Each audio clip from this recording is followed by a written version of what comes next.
All right, welcome back to Just Another Solar Podcast with Luke Beattie. That's me, Karl Jensen. G'day, Karl. Cracking day, Friday, last day of the year for a lot of people. Exceptionally busy week visiting people at their Christmas parties and dropping off cartons of beer and the sort of things that make a sales rep's job the best ever. Been a great week. Industry legend Nigel Morris. G'day, Nige.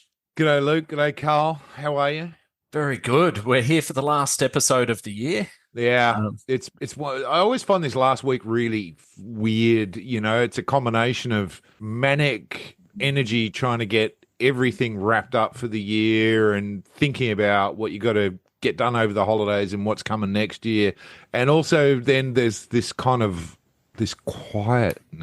in that last week because people are winding down and doing all their other stuff, and the phones don't ring so much, but when they do ring, it's really, really urgent. So I've been doing a bit of support and helping people. I just got a text from a guy who was doing his last install for the year at 4:00 on a Friday afternoon and before Christmas, going, just need a little bit of help with this one. So yeah, busy week. And all the way from Radelaide. G'day, Jess MacPherson. Hello, guys. Isn't it just feeling a bit like Christmas already? I'm not really at peace with it being Friday. I don't know what day it should be, but I don't think it should be Friday.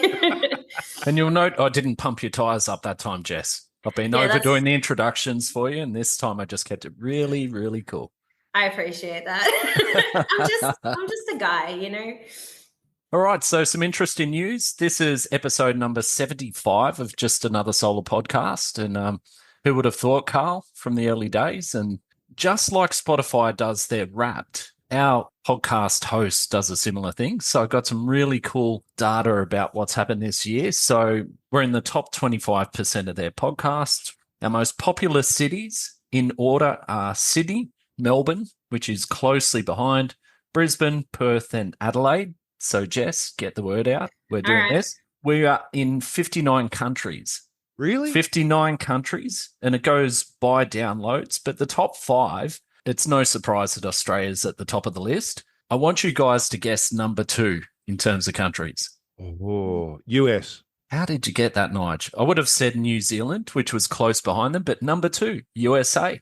So, g'day to all of our listeners over there. Number 3, New Zealand. Number 4. That's just part of Australia, right? So it's, like it. It's like a suburb. Yeah, I think so. Oh, it's a couple of islands off the coast of Sydney. So there you go. Yeah. Number 4, with surprisingly large numbers, was Singapore. Wow. Number 5, the UK. Going back to our guesses, I've got the top 5 episodes by downloads. Who do you guess is number 1? What was the first episode I was in? Sorry, it's off the chart, Jess. It didn't make the short list of the top episodes. That makes sense. All right, guesses, Karl. My favourite's still Peter Leeson. Just so humble, doing the solar tile, and then in the background we're developing hundreds of megawatts of solar farms, and that just blew me away. It was a great episode and great to see Pete's expanding around the world, but that wasn't in 2024. So, in fact, I think we recorded that like 2 Decembers ago. So it's about 2 years old. Was it Andy McCarthy? No, it wasn't Andy McCarthy. Good guess, Nigel. I'm going to have a guess. Yeah, I reckon we interviewed Martin Green in 2024 when he announced his retirement. So that could be up there, but actually, the episode that I had down as the one that I thought was the most interesting episode for the year was Joey Kassouf when we talked about CSIP. So I'm gonna hedge my bets as one of those two. I think Joey was really entertaining and informative. I think it's the first time I actually understood CSIP and all these network controls, but didn't even make the top 5, Nigel. Wow. Number 1, shout out to this person for all of the work they do, not just in our industry, but related ones, was Tim Forsey, number 1. Tim. Oh, Tim. Should have seen that one coming. I spoke to him today, actually. Brought the listeners in for us. Yeah, man. And number 2, All Things Storage with Simon Chiklinski. Great to have someone on the podcast that has so much expertise. You're just like, Number 3, Smarter Solar and Storage with Bjorn Hugesteger. Oh, no surprises there. Yes. Ewan. Number 4, mixed bag with Luke Spicer. So the Spice Rack got up there. The Spice Rack. And number 5 was Compliance Dramas and Gigafactories with Richard Pedersen. Oh, right on, right on. So that was our top 5. But interestingly, you can go back to these ones and they're what, Nigel, you call evergreen. So they've got relevant information that hasn't aged, but they're excellent episodes. If you haven't heard them, jump online, have a listen to them. And that's our Wrapped for the year. That's amazing. And we've got some, just quietly, we've got some big plans for next year. Next year is going to be unreal. But I was actually Googling around the other day, and one of the things that I actually discovered was a list of solar podcasts around the world. And we rank in position 16 out of every solar podcast in the world that I could find on this particular ranking, just from FeedSpot, reasonably trustworthy sort of ranking program. We are 16th in the world. But what was really notable was a lot of the other podcasts have been going for a lot longer than this one. And so they've built their audience and quite a lot of them were commercial podcasts and, professionally produced and all that kind of stuff. So for, as opposed to what, Nigel? As opposed to a little gang of people having a yak at the end of the week, which is exactly what you guys started and exactly what makes this so wonderful. We are really doing an amazing job of getting people to tune in. So, more power to us. Yes, and we won't go into details, but there's some excellent stuff going on next year. So we're going to have a bit of a break over the season. We'll be back in mid-January. I hope everyone has a great break over that time. But we're going to jump into some of the news stories as we always do.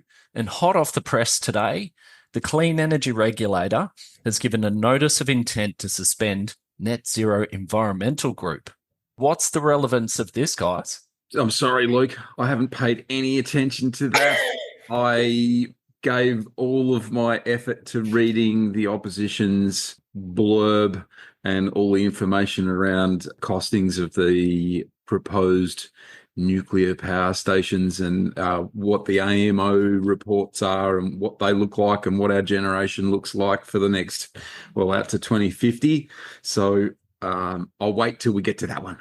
We'll get to that one. But the most interesting thing is that Emerging Energy were insolvent. They went bust. And also Greenbot was suspended, which is an associated company. Now, based on the ABC article that's in the public domain, Net Zero Environmental is closely tied to all of them in terms of directorship, same group of people, basically. So this is huge news. This must be connected with the warning that they put out earlier in the week or a week or so where they announced that they were going to announce something about someone.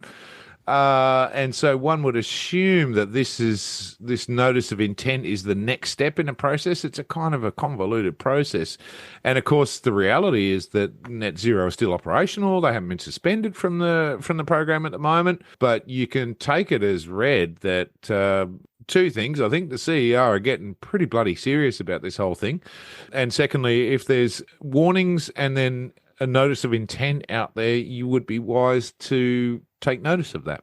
Yes. Well, another little bit of turmoil that's going on in Victoria, in addition to the backstop disaster, is Solar Victoria suspending at least 10 providers over the last couple of days. Suspensions around 3 months, 2 months, 1 month, that sort of thing. And from the people that I've spoken to, it's for things like labels and bollards around batteries. So turns out in the rules, bollards are discretionary and you can decide what needs a bollard and what doesn't need a bollard. And obviously the labeling thing's been an industry challenge for not much point putting toxic fume type labels suitable for lead acid batteries on lithium batteries. That didn't make any sense. But anyway, obviously suspensions are really serious. And it means that going into Christmas, people are getting sent home. Sorry, no Christmas for you. We've been suspended from the program, so no one's got any work for the next 2 months. That said, some of those businesses are going to fare better than others because they have diversified. And like I've always said to people, diversity in their business is critical. And doing things like home electrification rather than just doing solar means that you can still do things that aren't necessarily rebated through solar Vic, and you guys can still be employed doing things. I was actually surprised. I only know of a few of the companies that were suspended. And we're not talking about bottom dwellers. We're talking about reputable companies that have been operating for years, very well respected, selling good gear. So it was quite a surprise to hear that. But you also alluded to the fact that the backstop has been an absolute bloody disaster.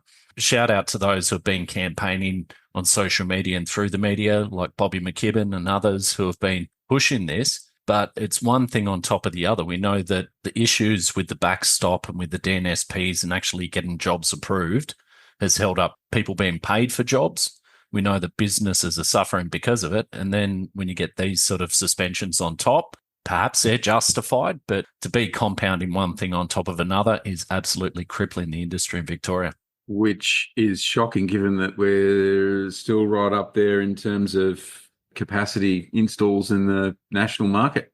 It is, and I'll throw one in related to Victoria because, you know, despite the suspensions and whether they're justified or not, and seems like there's a lot of nitpick, there's a combination. It's interesting. There's a combination of some of the obviously shocking behavior of emerging energy and the massive numbers that we've talked about in previous episodes that dragged on for way too long, and you know they didn't seem to act fast enough. And then on the other hand, you know, small issues are getting massive attention. One of the things that I did this week in my wrap up for the year was actually went through all the numbers of Solar Victoria, which are available, and I actually did a great big download and a spreadsheet and analysis. And it's pretty interesting to look at who are the companies who are taking out the majority of solar rebates in Victoria and taking out the majority of battery rebates in Victoria, and how many of the names on the list are all actually from the same company. You know, we're seeing regulatory action to try and keep things under control, which is great, and to make sure the bad players are out, which is great. But then on the other hand, we're also seeing some of the obvious players who perhaps aren't doing the best thing by consumers still appearing in the numbers, and certainly talking to a lot of people around the traps about December and what December was looking like. December was tough for a lot of people I spoke to, really tough. And apart from the macroeconomic climate, the other thing that virtually everyone talked about was the fact that people who are under financial pressure, everyone in Australia, are tending towards budget systems and lower cost systems. And you can see that in the numbers. Interesting. I guess what's really started that whole backstop social campaign, I think it was Matt Wilson who got it started. And, you know, there's been lots of really big players, like I saw Pat South. I've seen heaps of like big names jump on and sort of get this campaign going. And that's absolutely amazing. Like, I think a lot of people in the sort of early mid part of this year were doing it really tough, just low leads, no sales, nobody was doing anything. The build up of Australia being in this cost of living crisis for so many years was just hitting people really hard. And then, you know, we've had all these regulation changes like the backstop, for example, but there's plenty of other stuff in the mix, and not being able to get stock of new products coming onto the market, of which there's at least two good examples. I think like the perfect storm of it all has hit people so hard. And then this time of year is crunch anyway. Everyone's trying to get as many STCs as we can before the year ticks over in the best possible circumstance. And this feels, I mean, I haven't been in the industry for as long as you guys, but it feels pretty close to the worst kind of circumstances. So you're right on the money, Jess. It is it's a shitstorm of circumstances all coming together. And, you know, one thing I remember someone really wise saying to me many, many years ago is, you know, whenever a policy or a regulation is released, there are inevitably always unintended consequences. And what we are seeing in Victoria with the backstop is a whole bunch of unintended consequences in a number of cases, not least of which, you know, I was chatting with an installer this week who was saying, you know, the reality is when it comes to commissioning a solar system at the end of the day and connecting to CSIP and doing the tests and making sure it connects and making sure that it's proven to be connected and all those kinds of things is all great. But the reality is you need a minimum of 1,000 watts of solar. present on the inverter, which is simply not possible at 4 or 5 or 6 p.m. at the end of a summer day. So you can't complete the test.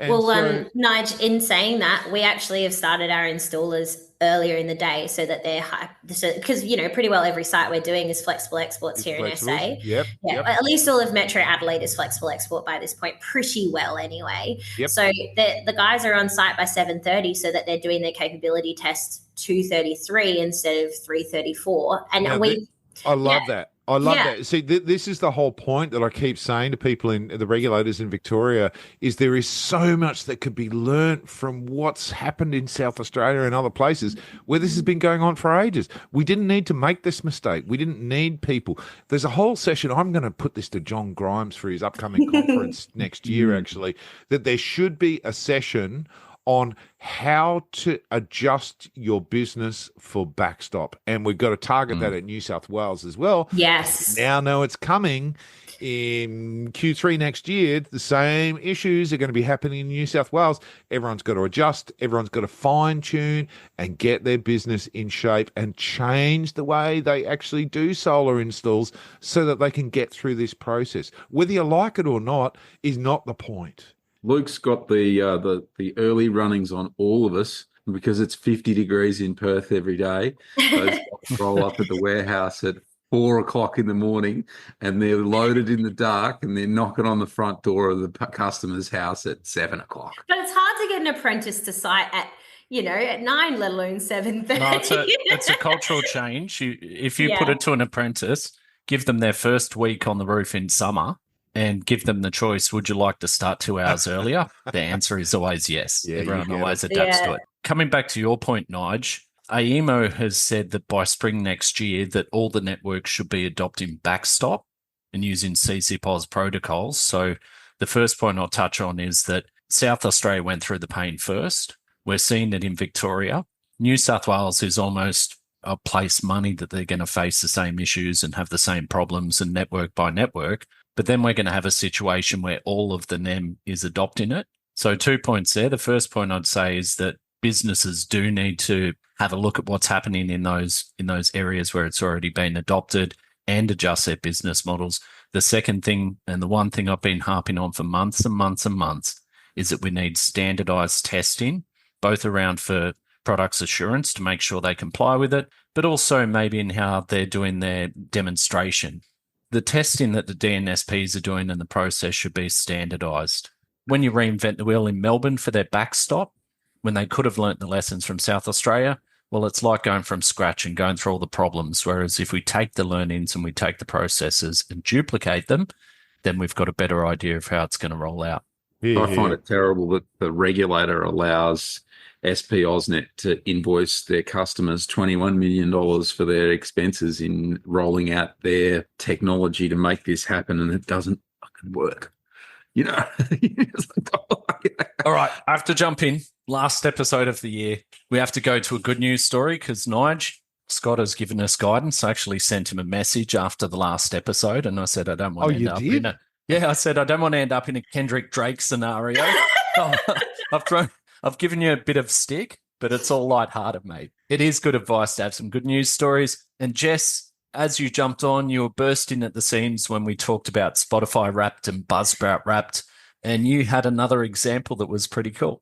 I just think it's really cute. Maybe it's just being of my generation. No shade meant there, of course, but I love my Spotify Wrapped. I get excited for it every year. And I saw an email that Tesla is doing an energy Wrapped. I think they're calling it an energy recharge or a Tesla recharge or something along those lines. But it's basically just a yearly summary, which you can get on your Tesla app anyway. But I just think it's really cute and good and a feel-good moment for people who've been really careful about how they use their power, getting the most out of their system. I think it's awesome to incentivize people to do it further, and any other manufacturers and software people out there, I expect these things are a lot harder to make than I could ever imagine, but I just think it's such a wonderful way to celebrate a year and encourage your customers to just do best by them and best by you. That's a good springboard. So we've got a few points that we could speak to, and one of them is the most notable events of 2024 in the industry. We're going to throw it around the group to give some examples. Now, I'm going to use people for mine. So for me, we've already spoken about Tim Forsey and all the good stuff he does. Some of the other people I'd like to give a shout out to while we're doing the last episode, Lindsay Hart. After 42 years in the industry, has pulled the pin. Lindsay at Selectronic, and someone who's been around for a very long time, very affable guy, is a musician. He's a passionate guy in the industry, will be sorely missed. I think he'll struggle to stay completely out of it, but congrats on such a great career, Lindsay. Yeah. Lindsay was a role model for me. He was back in the day. He was the guy who always kept people entertained and interested and engaged in a presentation when every other presentation was crap. And Lindsay and I used to bang on each other's heads about how we could deliver interesting and informative presentations that weren't boring as batshit. And he's held that mantle for 40-something years. What a stellar contribution he's made. Lindsay, I'm going to miss you terribly. Certainly hard work standing up in front of 250 people. I thought that it would be easier than what it is, and it had been a long time since I've done it. And ultimately, the Smart Energy Council gig in Sydney I spoke at, and I was terrible. Apologies to anyone that went to that to listen to me. I didn't do a great job, but I have done a dozen of them since, and I'm getting better at it. And speaking of Tim Forsey, he must have done 50 separate book launch type events right across Victoria and New South Wales, and that's an epic amount of work. So Andy McCarthy told us how much money that he makes out of each book, and it's only a couple of dollars. So for Tim to drive himself around Australia and do all of those book launches was an incredible effort. Now, a couple of other quickfire ones. Pat Southwell, contribution via his business, Southwell Solar Inspections, lots of interesting stuff online, CPD courses, and of course his podcast as well. Passionate guy, is a hardworking guy, and good on you, Pat. Two other quick mentions. Glenn Morris. Glenn's just can't stop him, can you? He's unreal. You can't stop him. If it's in business, standards committees, absolutely his media. And Karl and I had the privilege of going up to visit him and spend some time with him, and we always see him around the shows. But just year on year, just keeps building and building and building. So thanks, Glenn. And last of all, I've got to thank the Smart Energy Council for their advocacy and all of the work they've done for the industry from top to bottom, not just stopping at the white collars, definitely advocating for all of us and doing a great job. So thanks to John Grimes and his team. I think we've had him on twice this year, Luke. Only once this year. Anyway, he's a fantastic guest to have. He's another Energizer bunny of the industry, just doesn't stop. And I saw him on TV talking about the nuclear thing. I found it really interesting that Peter Dutton is at odds with CSIRO and alleges that they've got, political motivations and that sort of thing. So I thought maybe if the Liberals do get in, it's going to be detrimental to our industry because they said we're going to have to curtail renewables so we can fit nuclear in the best case scenario more than 15 years down the track. Forget about doing anything about the carbon emissions between now and then. If he's at odds with CSIRO, I propose that if he becomes Prime Minister, he can also be the chief scientist. It's almost like a throwback to the USSR. It's great. On the nuclear thing, at least we've had some excellent data that's come out. I've read all of the AEMO reports as well, and what our generation mix looks like. AEMO estimates that grid demand will increase by a factor of 2.8 between now and 2050. And I was absolutely stoked with that because I've always said you need 3 times more energy for your all-electric house and your electric car than you did before. So I'm pretty close considering that was back of the envelope. And the other thing that was really close was I estimated that if we went nuclear, it'd cost every Australian household $44,000, and the government's number's $30,000. And of course, it'll blow out by 100%. So I was closer. Nice, Karl. Nice. Back of the envelope stuff trumps years and years and millions of dollars of research, eh? Why fix what ain't broke, right? I like your idea of Dutton being the chief scientist. It takes us back to the Scotty from marketing days of holding every position in Parliament, I think, True. It's so disappointing. Like, I think, younger people are already pretty depressed about the economic climate that we're sort of walking into, and things like this just like it really drags you down. I honestly I try and ignore it as much as possible. Like I just want to cross that bridge if we come to it, and I so hope we don't. Nigel's got some great news there that he's been mucking around with this week that would make anyone feel exceptionally happy. Go on, tell us, Nigel. Truth be told, I wrote some notes about the sort of highs and lows and goods and bads of this year. And you know, I have to say that I am a very, very lucky person that people say, hey, test ride this bike. And I did have a brand new Zero for a week or so, which was just wonderful. My review went up online today on the Driven, actually. The best part about that was actually getting back on my own bike. The Zero was a great bike. It wasn't a bike for me. Yeah. But I actually wrote a letter to the CEO of Livewire today and said, you know what? Just keep going. I know you've only sold 400 bikes this year. I know you lost $25 million in the last quarter, and that makes $90 million for the year that you've lost. But just keep going, because the Livewire is exceptional in so many ways. And it's not until you ride another bike that you go, hang on, the bike I own is mind-bogglingly good. Yeah. So that was actually the best bit, apart from having a really nice weekend and flogging this bike senseless and doing all sorts of interesting things. It actually prompted me to think about where the technology is at and what various different manufacturers have achieved. And it's actually it's the thing that I put down as the thing that I'm most excited about next year, because I think, you know, if technological advancements continue in the way they are, and we get companies like Livewire investing mind-boggling amounts of money and burning money until the market arrives, which we've seen in solar, we've seen in batteries, and we're seeing in EVs, you know, as consumers of these products, we're the lucky ones. We get amazing, amazing, amazing tech along the way. Nigel, so that's one example of technology that you've taken note of. What's the best technology you've seen this year?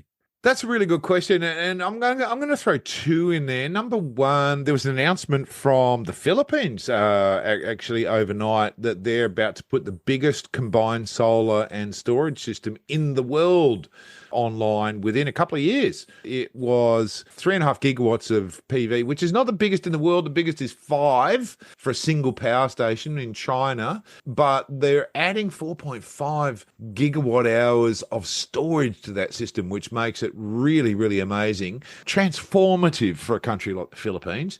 So absolutely amazing. But in terms of game-changing technological advancements this year, it's probably a stretch to call it an advancement, but the V2G regulation change in Australia is going to change our world next year. It's also the thing that I'm looking forward to next year, which is being swamped with EVs because of what's going on globally and what's going on locally, which means we're going to get a lot of new EV models. But the combination of that and the opportunity for V2G, we've talked a lot about this, and whether it's real for everybody and whether it matters for everybody, that doesn't actually matter. What matters is that we have the capability to take a battery on wheels and make it part of the energy ecosystem.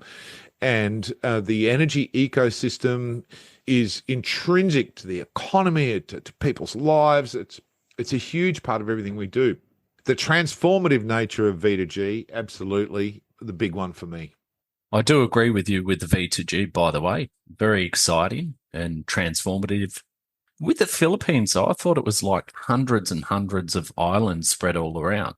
I wonder where they need all that energy. Is it just around Manila, or do they have transmission that goes between the islands? That's a really good question, and I honestly don't know.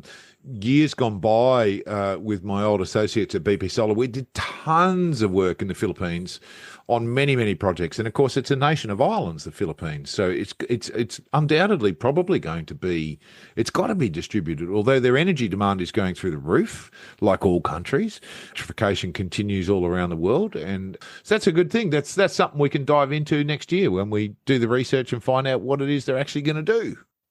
We've done a bit of a wrap for this year, and we can talk more about that. But I'm curious about next year, and I'd love to hear at least one big prediction from each of you regarding next year. So we'll start with you, Karl. We are going to do more solar next year, no doubt. It's going to be a better year than this year.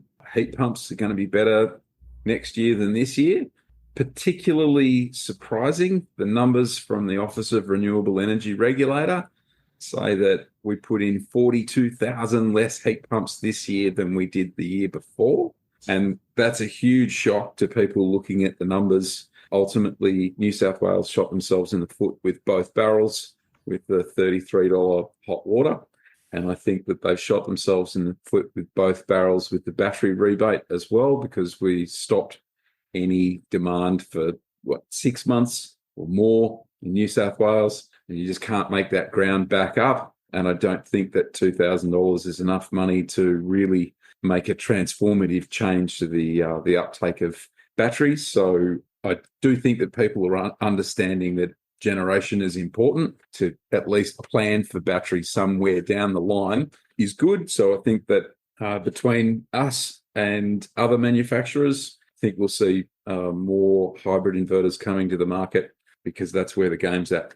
Obviously, Tesla's just brought out their new Powerwall 3. It's a hybrid. It's got DC coupling. We know that that's the way to go. So I think we'll see more manufacturers offering similar products. All right, Jess, what's your big prediction for next year? My big prediction is a massive battery attachment rate. We've already seen it quite a lot internally at NRG for especially with the Powerwall 3, as you said, Karl, but I just think it's very hard to argue against it in terms of the numbers not making sense with our kind of grid climate, and as the rest of the country gets the kind of pricing that we have, I think that'll be the rest of the country too. Nigel, give us your big prediction. I've got positives and negatives that play into each other for 2025. So number one, I'm going to start with the negative. The Chinese photovoltaics industry is in a real mess at the moment. There's been a bunch of rule changes, and they have effectively put the stoppers on a whole bunch of expansion in that industry. 200 gigawatts of expansions that were planned are now effectively off the table. The reason? Very simple. Oversupply, too many players, too much product, and not enough demand. There's 1.6 terawatts of capacity now. It's epic how much capacity there is in the world. And so what does the Chinese government do? They're very good at this. I have to say, they retune the industry. They squeeze out the small guys. Their regulations mean that if you're not energy efficient in how you manufacture it, if you're not on the right technology path, you're out of the game. And so the expansion isn't going to happen. Now, what that's going to mean is two things. Number one, it should surface higher performance, higher efficiency products, which is good. And it will get rid of some of the smaller players, which is probably good. But what it also means is the supply is going to tighten up, so the price is likely to go up. And when you look at the numbers, the other part of this story is a lot of the PV manufacturers have been bleeding. They've been making virtually no money or negative margins. So on the upside, we're going to have better products. I think it'll take probably till the end of the year till they start really flowing through, and we're going to have better technologies. On the downside, you're going to probably see some price volatility. With that as the background, because that's the backbone of what we do, is the price of solar panels and what's available and the technology and everything else. The other biggest challenge that we have next year, so sticking with the negatives for a moment, is the pace of change that's coming. We are going to be flooded with electric vehicles. We are going to be flooded with solar panels of varying price and some price volatility. We're going to be flooded with rule changes and regulations. V2G is going to take up everyone's time and energy and probably isn't going to deliver anything until, late in the year. Just to keep it interesting, we've got a federal election which could result in the stupidest thing that we've ever heard of, which is nuclear in this country. So that's the downside. The upside for next year, and the thing that I'm most excited about, is the pace of change. It is the fact that we already hit a new record this year of 12.2 gigawatts of NEM production. Amazing. From renewables. 12.2 gigawatts being delivered through solar and wind. All-time records again and again, almost on a daily basis, for minimum demand in the NEM, making nuclear even more stupid and pointless. So demand is being squeezed out by never-ending increases in renewables, which is just wonderful. So what have we got? We've got a volatile year for EVs, PVs, and batteries. Pricing is going to be sketchy. It's going to go up. It's going to go down. You can win. You can lose. It's going to move fast and everything else. Same on EVs. We're going to see this flood of new models coming in, especially with what's happening in the US with tariffs and various other things. The good part about that for our industry is that we know 70 to 90% of EV owners want solar. Everybody's feeling the pain. They're looking for opportunities to save money.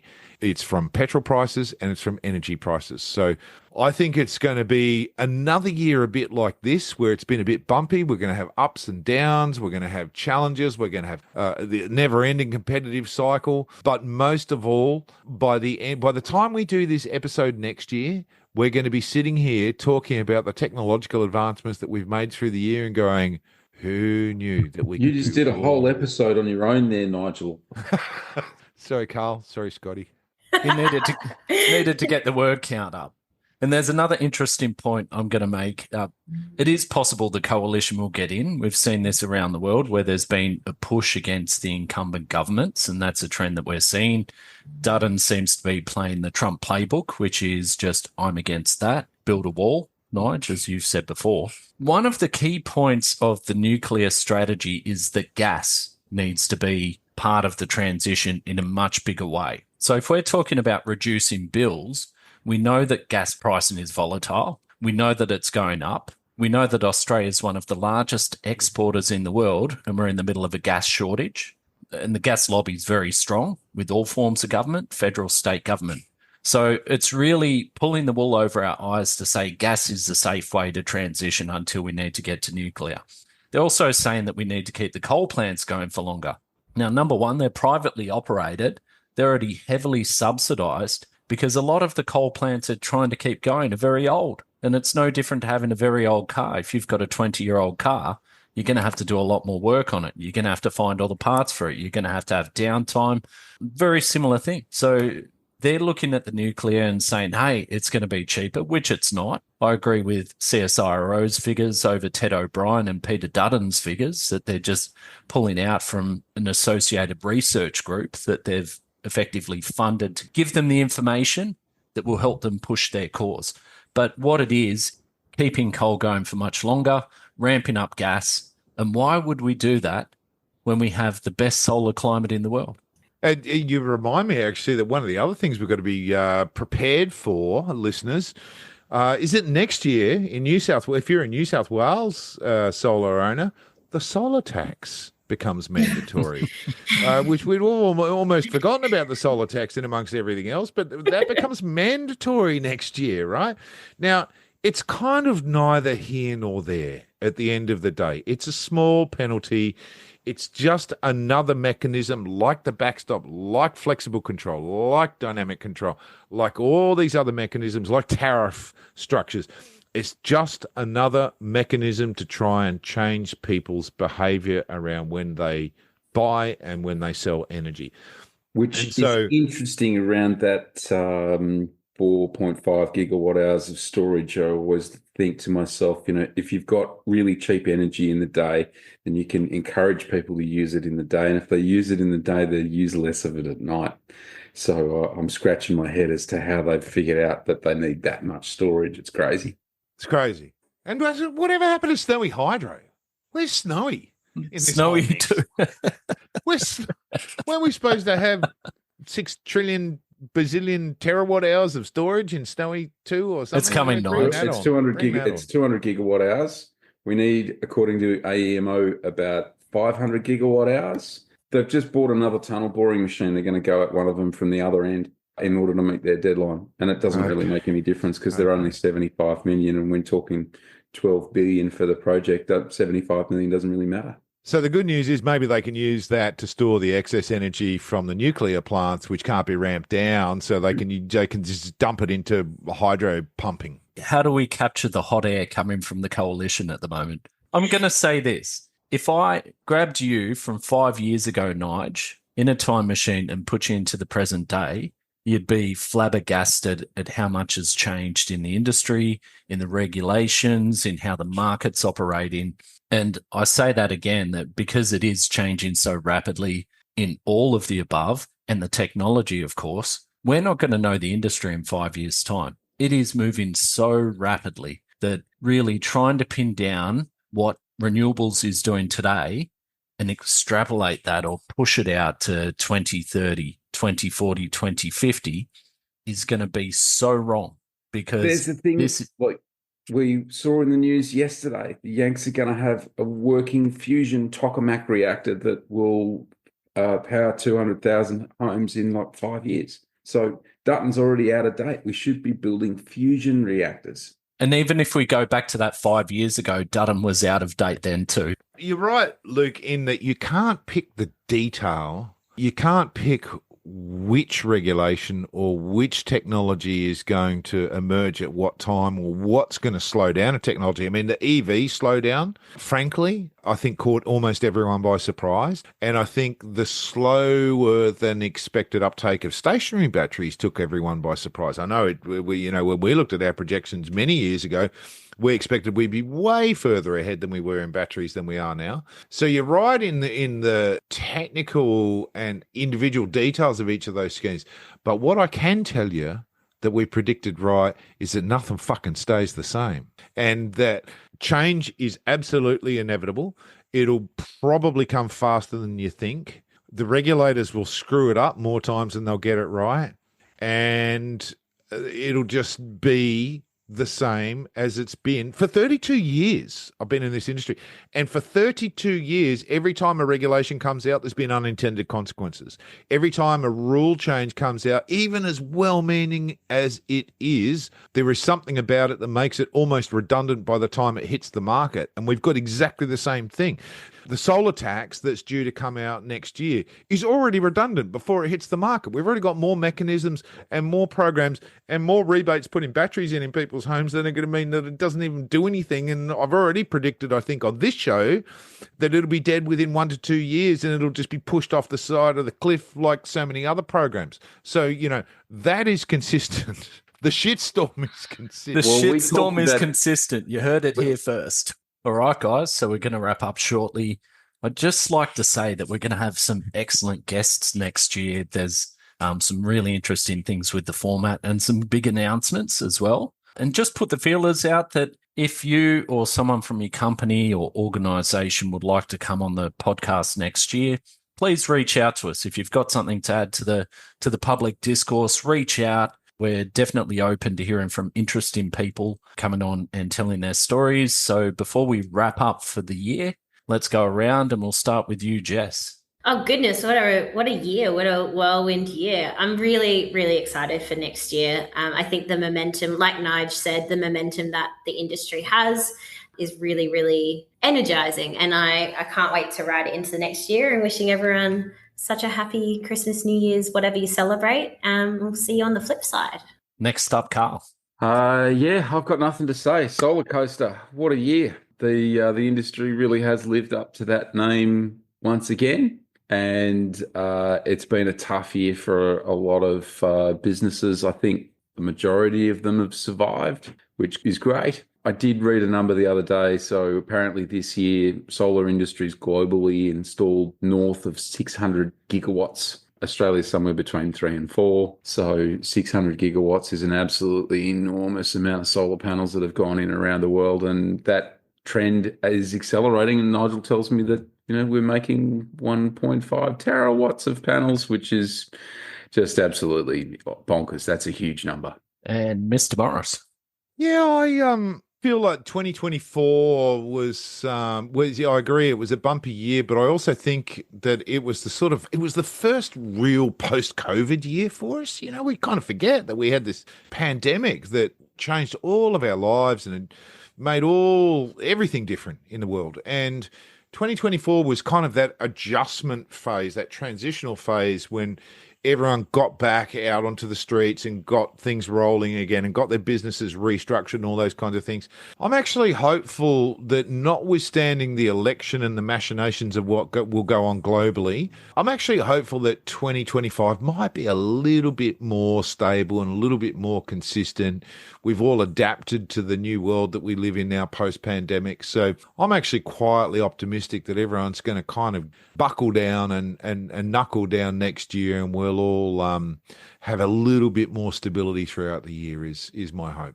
Chatting round to even the old hands in the industry and a lot of people, the feedback has been from many people, this is the toughest year they've had in the industry. And I'd say that if you have lasted out the year, you're here listening to this, your business is still standing, that says that you've got resilience, that says that you've fought through one of the harder periods. But I'm optimistic about next year. I agree, Nigel. I think that we're all adapting.